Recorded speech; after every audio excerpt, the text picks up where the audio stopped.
Welcome to Kenton's videos. Enjoy the video. You start by doing two quick things to rule out transient problems. First, open Task Manager and restart Windows Explorer.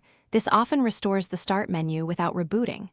Once done, check Windows Update for pending installs and restart if required, because updates can lock shell components.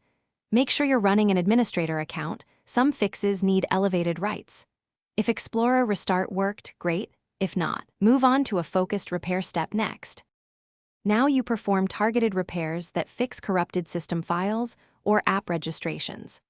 Open PowerShell as administrator and reinstall, Start menu, and Shell Experience host packages to re-register components. This repairs the UI glue.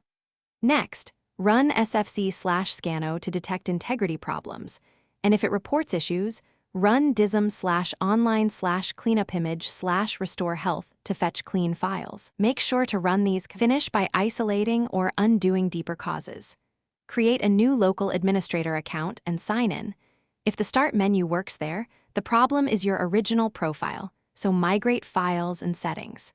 If repairs failed, use System Restore to roll back recent changes or perform an in-place repair install to preserve files while fixing system components.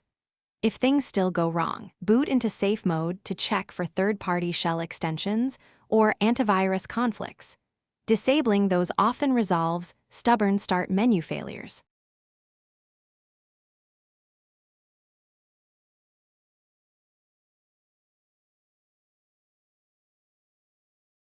Thanks for watching. Consider subscribing if we helped you.